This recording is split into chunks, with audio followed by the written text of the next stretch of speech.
오늘은 양과 염소의 비유로 알려진 말씀을 중심으로 해서 우리의 구원과 선한 일은 어떤 관계가 있는가, 그 부분을 중점적으로 해서 살펴보려고 합니다. 먼저 비유에서 상징하는 것이 무엇인지 정리하고 본론으로 들어가겠습니다.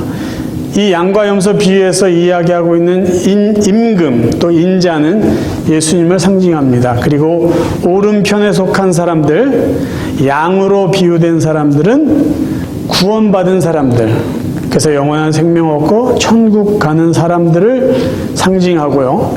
왼편에 있는 사람들, 염소로 비유된 이 사람들은 구원받지 못하고 영원한 형벌에 지옥에 가게 되는 사람들을 상징합니다. 이 양과 염소 비유에서 우리가 조금 주의해야 될 거 하나는 양이나 염소, 이 짐승에 너무 큰 의미를 두지 말자라는 거죠. 그러니까 예수님이 양과 염소를 비유로 말씀하신 것은 양은 순한 짐승이다, 좋은 짐승이다, 그리고 염소는 심술궂고 나쁜 짐승이다, 그 이야기를 하려고 하는 게 아니에요.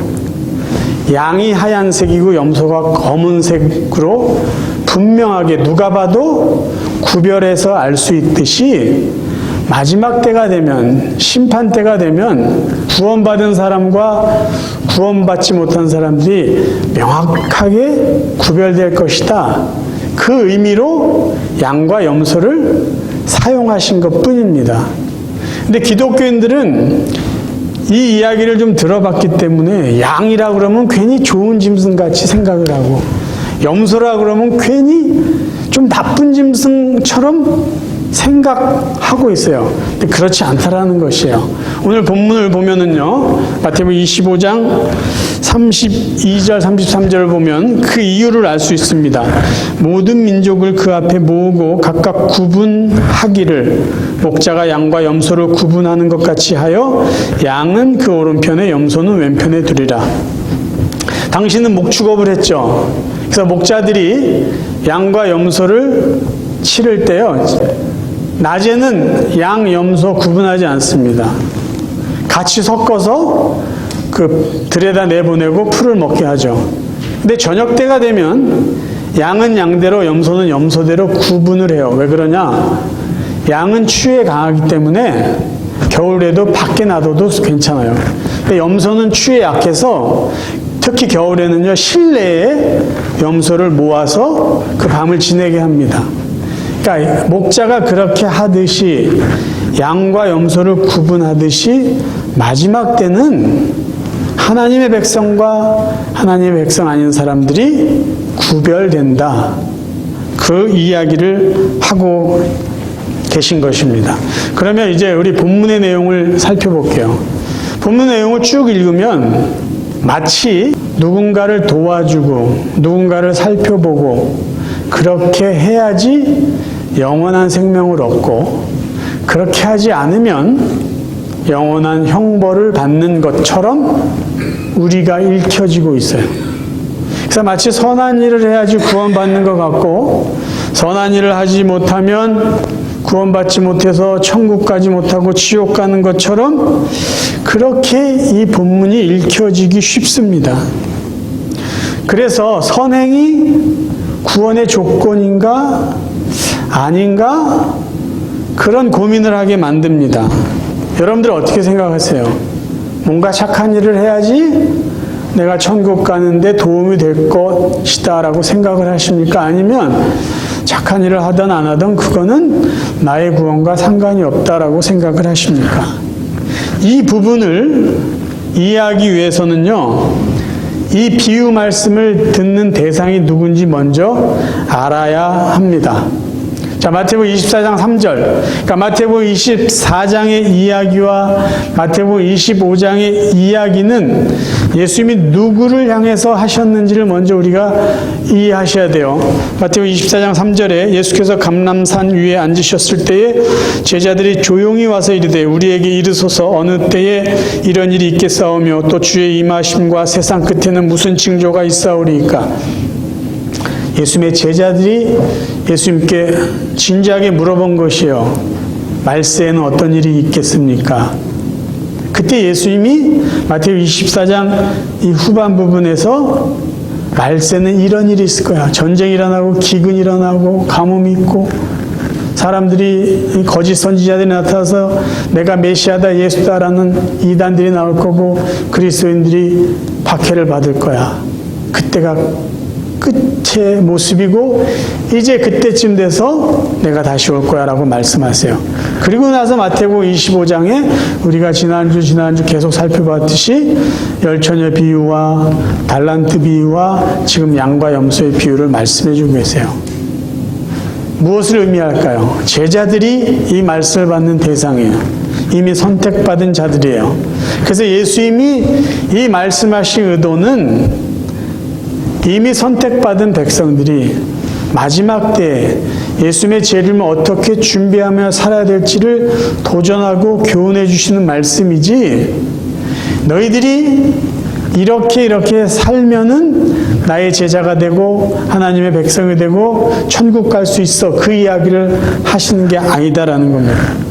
이미 선택받은 백성들이 마지막 때를 어떻게 살아야 될지에 대한 말씀이지, 아직 선택받지 않은 사람들이 이렇게 살면 선택받을 거야 라고 조건적으로 주신 말씀이 아니다라는 겁니다. 만약에 이 동일한 말씀을 수많은 무리들을 향해서 예수님이 말씀하셨다면, 우리가 이렇게 살아야지 하나님의 백성이 될 수 있겠다. 선행은 조건처럼 들릴 수 있겠지만 선택받은 제자들에게 주신 말씀은 조건이 아니라 삶의 열매로 이해하고 들어야 된다라는 것이죠. 특별히 34절 말씀을 보면은요, 하나님께서는 하나님의 나라를 누구에게 줄 것인지를 말씀해 주고 있어요. 그때 임금이 그 오른편에 있는 자들에게 이르시되 내 아버지께 복받을 자들이여 나와 창세로부터 너희를 위하여 예비된 나라를 상속받으라. 그래서 두 단어를 우리가 주목해 볼 필요가 있어요. 내 아버지께 상속받는 이 부분입니다. 여러분, 상속은 누가 누구에게 주는 거죠? 부모가 자식에게 줍니다. 부모가 자식에게 줘요. 근데 상속을 받을 조건은 어디에 있냐면요, 자식이 부모님에게 잘할 때 상속을 받는 것이 아니라 자녀이기 때문에 받는 것이에요. 그러니까 효도한 자식도 상속을 받지만 불효한 자식도 법적으로 상속을 받을 수가 있습니다. 그러니까 부모에게 태어나서 혈연관계, 출생에 의해서 혈연관계가 되어 있던지, 입양을 해서 법적으로 부모와 자녀의 관계가 되어 있던지, 자녀의 관계만 되어 있으면 아버지로부터, 부모로부터 상속을 받게 되어 있습니다. 그러니까 지금 예수님이 제자들에게 하신 말씀, 내 아버지께 너희들이 상속받는다, 하나님 나라에 상속받는다라는 것은요, 무엇이 전제되어 있냐면요, 너희들이 하나님의 자녀다라는 거예요. 자녀이기 때문에 하나님의 나라를 상속받을 수 있다는 거죠. 너희들이 잘하면 하나님 나라를 상속받을 게 아니야. 너희들이 하나님의 자녀이기 때문에 하나님 나라를 상속받게 되어 있어 라는 거죠. 관계에 의해서 상속을 받는 거예요. 그런데 우리가 알듯이 야고보서를 보면은요, 이게 무슨 관계 때문에 천국에 들어가고 하나님 나라를 상속받는 게 아니라 뭔가를 잘해야지 하나님 나라를 상속받고 구원받고 천국에 갈 것 같이 이야기를 하고 있어요. 야고보서 2장 말씀을 제가 읽어드릴게요. 내 형제들아, 만일 사람이 믿음이 있노라 하고 행함이 없으면 무슨 유익이 있으리요? 그 믿음이 능히 자기를 구원하겠느냐? 만일 형제나 자매가 헐벗고 일용할 양식이 없는데 너희 중에 누구든지 그에게 이르되 평안히 가라, 덥게 하라, 배부르게 하라 하며 그 몸에 쓸 것을 주지 아니하면 무슨 유익이 있으리요? 이와 같이 행함이 없는 믿음은 그 자체가 죽은 것이라.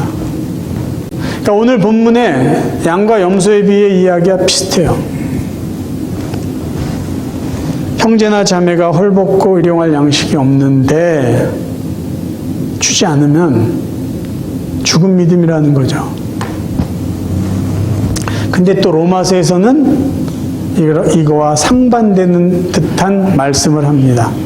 로마서 10장 9절. 네가 만일 네 입으로 예수를 주로 시인하며 또 하나님께서 그를 죽은 자 가운데서 살리신 것을 내 마음에 믿으면 구원을 받으리라. 사람이 마음으로 믿어 의에 이르고 입으로 시인하여 구원에 이르느니라. 야고보서에서는 하랴, 뭔가 선한 일을 해야지 믿음이 있는 것 같고 구원받는 것처럼 이야기를 하는데, 로마서에서는 믿기만 해, 마음으로 믿고 입으로 시인만 하면 구원받아. 이 두 말씀의 차이는 뭘까요? 로마서에서는요, 구원받기 위해서는 행함이 필요 없고 믿음만 있으면 된다는 것을 강조하고 있고요. 야고보서에서는 구원받았으면 여러분의 믿음을 행함으로 증명하라고 이야기를 하고 있습니다. 제가 이 로마서와 야고보의 차이를 어느 날 아침에 기도하고 이 예배당을 떠나는데 갑자기 불현듯 생각이 났어요. 그 이야기를 지금 여러분들에게 해드릴게요. 로마서와 야고보의 차이는, 여기 천국문이 있다고 가정해 봅시다. 천국문을 열면은 제가 천국에 들어가요. 쉽게 말하면 구원받는 거예요. 그 그림을 여러분 상상하시고, 로마서는 지금 무엇을 이야기하냐? 천국을 향하는 구원의 문을 어떻게 하면 열까에 대한 이야기를 하세요. 어떻게 하면 이 천국의 문을 열 수 있을까? 뭐죠? 믿음. 예수 그리스도께서 저와 여러분을 위해서 하신 일을 믿는 그 믿음만 있으면 천국 문을 열고 들어갈 수 있어요. 그럼 야고보서는 뭘 이야기할까요? 천국문을 열고 들어간 사람들이 어떻게 살 것인지를 이야기해주고 있는 것이에요. 근데 이것이 바뀌면요, 내가 그래도 뭔가 해야지 이 천국문을 열 수 있지 않을까 생각해요. 그게 아니라는 거예요. 천국문을 앞에다 두고 이해해야 될 걸 로마서고요, 천국문을 통과한 다음에 이해해야 될 것이 야고보서라는 거예요.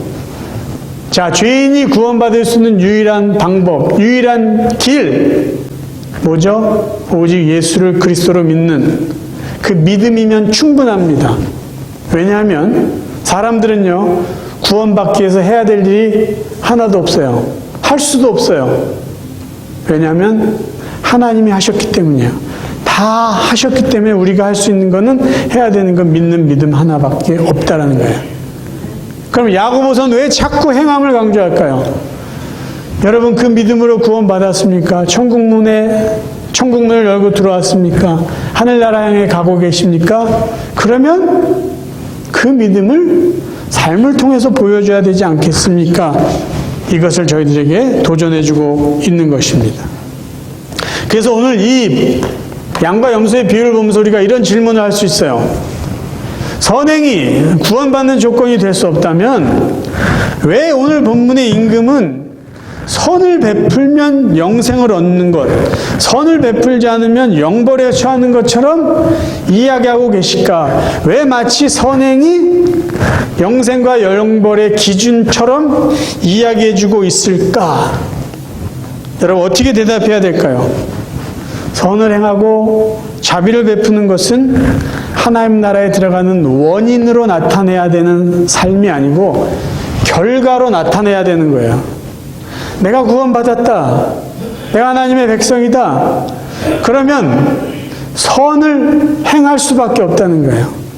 선을 행해서 구원받는 게 아니라 구원받았기 때문에 선을 행하는 거죠. 구원의 결과로, 열매로. 하나님 나라에 속하기 위해서 선을 행하는 게 아니라 이미 하나님 나라에 속한 하나님의 백성이기 때문에 선한 일을 해야 된다는 거예요. 원인이 아니라 결과고요, 조건이 아니라 열매라는 것이에요. 자, 여러분, 다시 기억하십시오. 선을 행했기 때문에 여러분이 구원받는 게 아니고요. 구원받았기 때문에 선을 행해야 되는 것이에요. 그게 구원받은 자들이 이 세상에서 주님의 재림을 기다리며 사는 삶의 모습입니다. 이제 한 가지 더 생각해 봐야 될 게 있어요. 나는 언제 구원받았는가라는 것이. 언제, 제가 여러분에게 이걸 질문 드릴게요. 여러분 언제 구원받았어요? 이거 이단들이 질문하는 질문 중에 하나예요. 여러분 언제, 몇 월 몇 시에 구원받았을까? 자, 여러분 제가 질문 드릴게요. 여러분 구원 받으셨어요? 구원 받았죠? 여러분 예수를 그리스도로 믿으니까. 그럼 언제 구원 받으셨어요? 언제? 저 같은 경우는 정말 어렸을 때부터 부모님의 신앙에 의해서 뭐 뱃속부터라고 이야기하는 게 더 정확하게 하여간 교회를 다녔어요. 근데 제가 정말 예수님이 나를 사랑하시는구나. 어떤 구원의 확신을 붙잡았던 때가 고등학교 2학년 때 수련회 가서예요.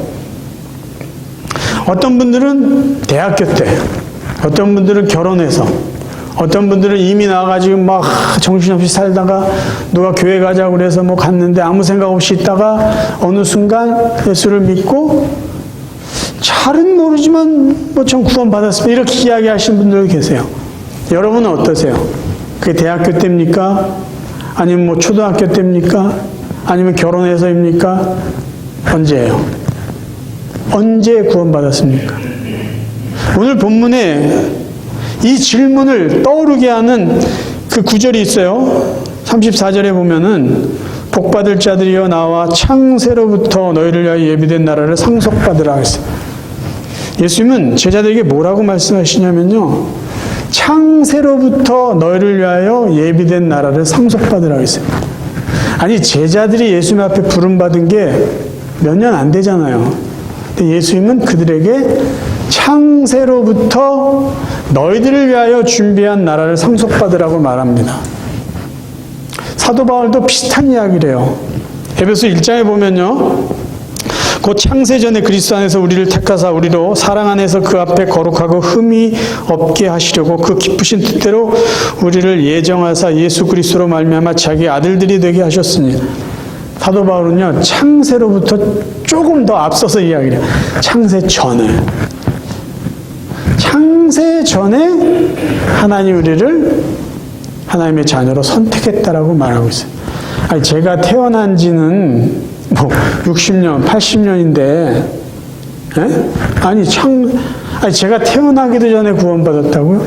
제가 예수를 알고 믿은 게 고등학교 때입니다. 아니 근데 창세 전에 제가 구원받았다고요? 그럼 여러분 어떻게 그걸 이해하셔야 돼요? 조금 전에 읽었던 로마서 10장 제가 다시 읽을게요.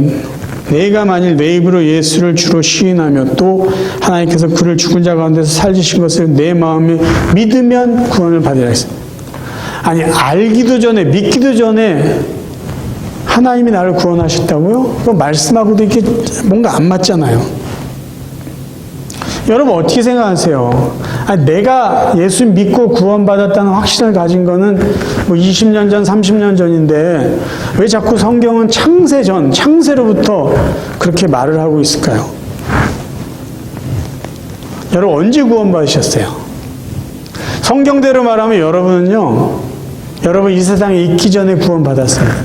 그러면 내가 예수 믿고 구원의 확신 받은 거하고 그 구원이랑 뭐 도대체 어떻게 된 거예요? 제가 설명을 드릴게요. 저의 예를 들어 설명할게요. 제가 고등학교 때, 예수가 나의 구주시구나. 예수가 하나님의 아들이구나. 그분이 나를 위해서 이렇게 죽으시고 부활하셨구나. 그것을 믿고 확신을 가졌던 그때는 제가 구원받은 때가 아니고요. 이미 하나님이 오래전에 나를 선택하셔서 나를 하나님의 자녀로 삼아주셨다는 것을 깨달은 때예요. 근데 우리의 인간의 표현으로는 그때 내가 구원받았다고 표현할 뿐이지 나의 구원은 이미 하나님이 정말 오래전에 선택하시고 구원해 놓으셨다라는 거죠.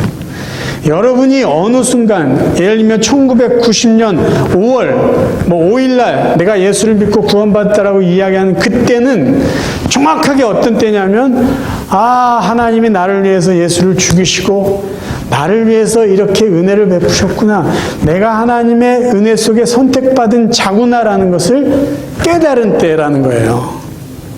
정말 중요한 거는 내가 몇 월 몇 시 몇 년도에 구원받았냐, 그때가 중요한 게 아니라 이미 하나님이 저와 여러분을 하나님의 크신 은혜 속에서 선택해 놓으셨다, 내가 그것을 알고 그것을 믿는다, 이게 정말 중요하다라는 것이죠. 여러분, 이걸 제대로 이해하지 못하면요, 구원은 내가 믿었기 때문에 구원받았다라고 자꾸 생각하는 거예요. 구원은 내가 예수를 믿어줬기 때문에 그 구원을 내가 받은 게 아니고요, 하나님이 믿게 하시고 나에게 구원을 허락해 주셨기 때문에 제가 받는 거예요. 그러니까 이런 믿음대로라면 이미 우리는 하나님의 은혜로 선택받았어요. 그걸 언제 깨닫고 언제 믿었어요? 우리가 표현하는 내가 예수 믿고 구원받았다는 그때 비로소 하나님의 은혜가 무엇인지, 하나님 우리를 언제부터 사랑하시고 선택하셨는지를 비로소 깨닫게 되는 것이다 라는 말입니다. 이제 마지막으로 한 가지만 더 살펴보고 마치겠습니다. 이 오늘 본문에서 이 임금이 예수님이죠. 예수님이 지극히 작은 자 하나에게 한 것이 내게 한 것이다라고 이야기를 하고 계세요. 그래서 이 오른편 쪽에 모였던 사람들이 헷갈리는 거예요. 저는 임금을 만난 적이 없습니다. 저는 주님을 직접 뵌 적이 없어요. 그런데 언제 제가 주님께 이런 일을 했다고 저를 칭찬하십니까? 그때 이렇게 말한 거 아니에요. 야, 여기 작은 자 한 사람에게 한 게 내게 한 것이야. 무엇을 우리에게 이야기해 주고 있을까요? 예수님이 제자들에게 하신 이 말씀은요, 예수님이 바울이 회심하기 이전에 사울일 때 사울에게도 해주신 말씀과 비슷합니다. 자, 보세요. 사도행전 9장에 보면은 사울이 예수 믿는 사람, 기독교인들을 잡아 죽이는 그 자격증 같은 거를 받기 위해서, 공문을 받기 위해서 다메섹으로 갔어요. 그래서 그 공문 하나 가지고 이제 마음껏 예수 믿는 사람을 죽이고 옥에 가두고 하려고 그러고 갔는데, 가는 길에 부활하신 예수님을 만납니다. 자, 그 내용이에요. 사울이 길을 가다가 다메섹에 가까이 이르더니 호련히 하늘로부터 빛이 그를 둘러 비추는지라 땅에 엎드러져 들음에 소리가 있어 이르시되 사울아 사울아 네가 어찌하여 나를 핍박하느냐 하시거늘 대답하되 주여 누구시니까? 이르되 나는 네가 핍박하는 예수라. 여러분, 이 상황 아시죠? 자, 바울은 예수님을 만난 적이 없어요. 예수님도 이 사울을 직접 만난 적이 없어요. 만난 적도 없는 사람이 어떻게 핍박을 합니까? 근데 예수님은 사울이 기독교인을 박해하고 죽였는데 그 박해받은 기독교인을 자신으로 지금 이야기하고 계세요. 그러니까 예수님은 하나님의 백성을 자기 몸으로 생각하세요. 그래서 이 개념을 바울이 알고는요, 고린도 교인들에게 편지 보낼 때 교회를 뭐라고 설명한지 아세요? 그리스도의 몸으로 이야기를 합니다. 그 몸의 개념이 어디서 나왔어요? 예수님이 직접 말씀하셨어요. 그리스도인들, 하나님의 백성들이 곧 나다, 하나님의 교회가 곧 나다, 이야기를 하신 거예요. 그래서 여러분, 교회를 왜 중요하게 여겨야 되는지 아세요? 왜 귀하게 여겨야 되는지 아세요? 교회의 교인들을 왜 이해해주고 기도해주고 섬겨야 되는지 아세요? 미워하고 싸우면요, 주님의 마음이 아픈 거예요. 주님이 아픈 거예요. 그러니까 교회를 여러분 아무렇지도 않게 생각하시면 안 돼요. 주님의 마음이 있는 저 연약한 자들을 주님이라고 보실 때, 그때 우리가 비로소 예수 믿는 자로서 선한 일을 정말로 기쁘게 할 수 있다라는 것이에요. 사랑하는 성도 여러분, 우리가 왜 선한 일을 해야 되죠? 구원받기 위해서가 아니라 구원받았기 때문이에요. 왜 우리가 하나님 앞에 잘 보여야 되죠? 구원받고 천국 가기 위해서가 아니라 이미 하나님이 우리를 그 오래전부터 하나님의 자녀로 선택하시고 지금까지 우리를 사랑하시고 지켜주셨기 때문에 그것이 너무나 감사해서 하나님이 기뻐하시기를 하면서 살아야 되는 거예요. 하나님 나라의 백성이기 때문에 그 일을 하는 거지, 내가 선한 일을 해서 하나님 백성이 돼야지, 그게 아니라는 거예요. 왜 선한 일을 해야 됩니까? 하나님의 백성이기 때문에, 하나님이 원하시기 때문에. 우리가 구원받기 위해서 할 일이 하나도 없다고 말씀드렸죠. 할 수도 없고 할 일도 없어요. 왜? 예수 그리스도께서 모든 죄의 권세를 다 물리치시고 우리가 해야만 되는 그 모든 일들을 예수님이 다 대신해 놓으셨기 때문에 우리는 그저 믿고 감사함으로 사는 것밖에 없어요. 그런데 오늘 도전해 주는 것은 믿고 감사하는 삶은 하나님과 사람들 앞에서 선한 일을 통해서 증명된다라는 것이에요. 여러분과 저의 남은 삶이요, 창세전부터 하나님의 은혜로 구원받았다는 그 은혜를 우리의 선한 삶을 통해서 증명하면서 살 수 있기를 간절히 바랍니다.